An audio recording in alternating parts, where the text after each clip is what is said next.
discuss in this video is we're going to continue with our vein of how we express circuits in the phasor domain or the frequency domain.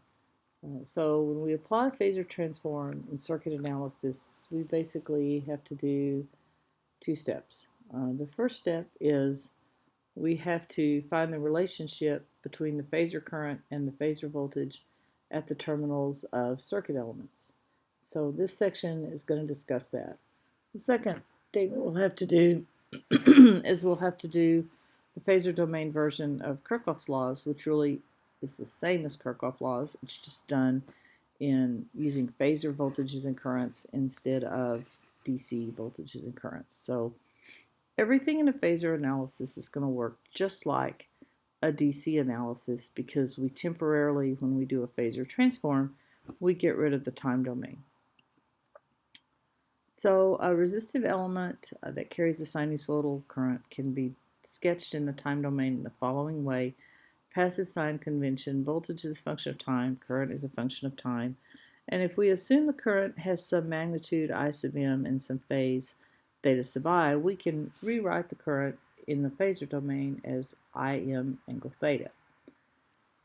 If we then multiply that by a resistor, because a resistor is a constant, there's no phase associated with it, so it would have a phase angle of 0, which is just a real number. So phasor voltage is equal to R times the phasor current.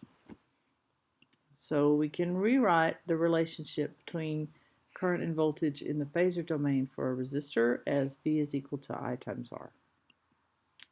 And if we were to then transform each of those into the time domain, you notice from back here, R is a real number, so if I has a phase angle of theta, then V will have the same phase angle and only have a different magnitude. So that's what's represented here.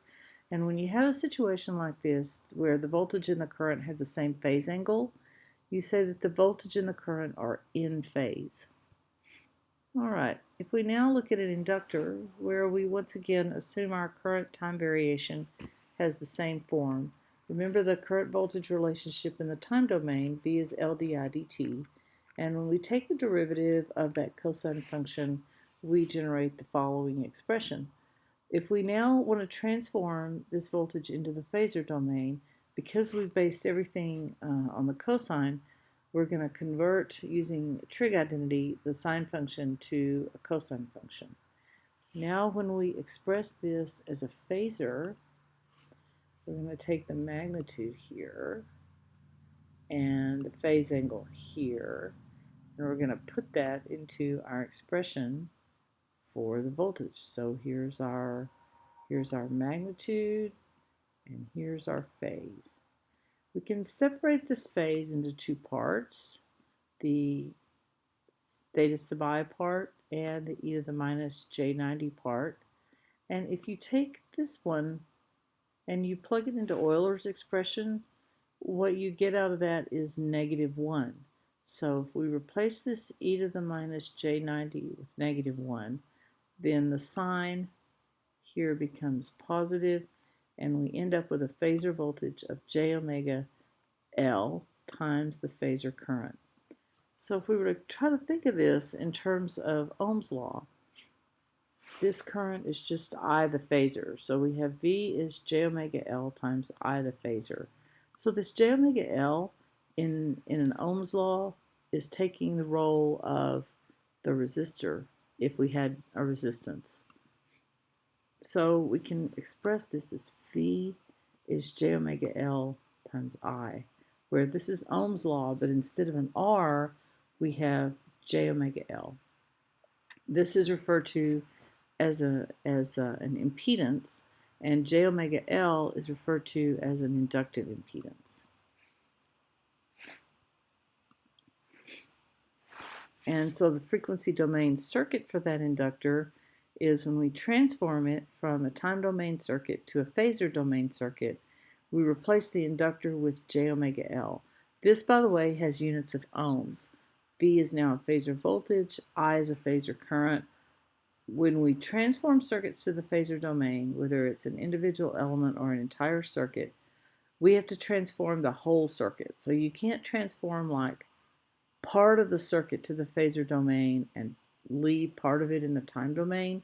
The entire circuit is going to have to go to the phasor domain. So that's going to become important as we actually apply Kirchhoff's laws. Oh, let's go back. So J, if you convert back to polar form, J represents a phase angle of 90 degrees.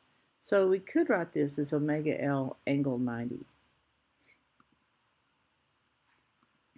So now let's look again at our time domain equivalent. So basically, the voltage in the in the time domain has a phase difference of plus 90 degrees. So if you look here, remember a positive phase angle shifts to the left. So if we start at t equals 0 and we go forward in time, we see the peak of the voltage first in an inductor, and then we see the peak of the current. So the voltage and current in an inductor are 90 degrees out of phase. This is going to be significant as well. If we find that if they're 90 degrees out of phase, the real power that is dissipated in an inductor is going to be 0. So because when you do some stuff with V times I, you're going to find you're not going to get any average power dissipated in the inductor. So we'll see that when we talk about AC power, but for right now, I just want you to know that that's what the phase relationship looks like. Finally, if we look at the phasor voltage and phasor current in a capacitor, we have a similar way that we derive that. And so if you go through the same exact mathematics we did for the inductor, we come up with this expression for the capacitor, where this term right here plays the role similar to what a resistor would play in Ohm's law. This is referred to as the capacitive impedance, 1 over j omega c.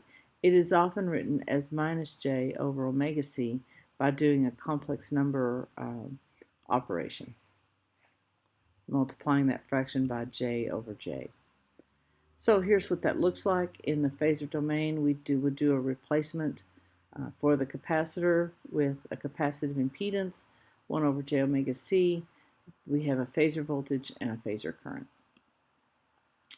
And this is what happens when you look at it in the time domain. If you transform both voltage and current back to the time domain, you find that the current leads the voltage. You see the peak of the current first and then the peak of the voltage, and they are displaced by a 90-degree phase shift. So this Z is what we refer to as an impedance. This is Ohm's law in the phasor domain. So V is a phasor voltage, I is a phasor current, and Z is what we call a phasor impedance.